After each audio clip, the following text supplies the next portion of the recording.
কি দেওয়া? বিবাহ দেওয়া। অবশ্যই প্রাপ্তবয়স্ক হলে তাকে বিবাহ দিতে হবে। সরকার একটা আইন করেছে ছেলেদের 21 বছর। কয় বছর?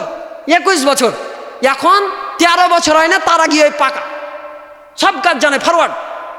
আপনি বলেন আর না বলেন, সব কিছু জানে। তাই বিয়ে যদি করতে চাই, যে হ্যাঁ আমি বিয়ে করব, ওকে কোনো একটা কাজে লাগাই দিয়ে বিয়ে দিয়ে দেন। কারণ যে একবার বিয়ে করতে চাইবে তার আখলাকটাকে বাঁচিয়ে দেন।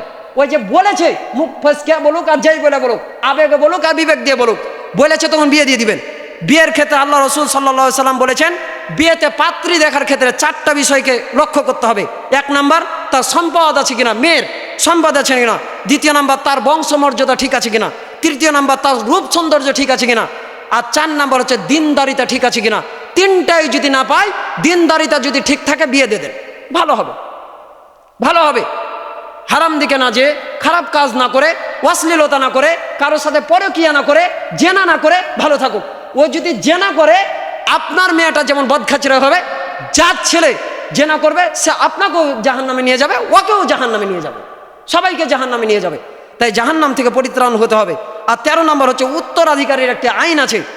সূরা নিসায় 11 নম্বর আয়াতে কারিমায় উত্তরাধিকারীর একটা আইন আছে, ফারাইজ যেটা বলে। এই উত্তরাধিকারীর আইন, যেমন সন্তানকে যা দিবেন তার অর্ধেক দিতে হবে কাকে? মেয়েকে দিতে হবে। আপনি যে মনে করলেন ছেলের সন্তান ওই জুদা হয়ে গেছে তাই ওকে ভ্যাক করে লাত মেরে ফেলে দিল, ওকে কোনো কিছুই দিব না, ওই হাঁকে দেখেনি তাই কিছু দিব না, না, ওর অংশ তাকে বুঝিয়ে দিতে হবে। সে আপনাকে রাখুক আর নাই রাখুক।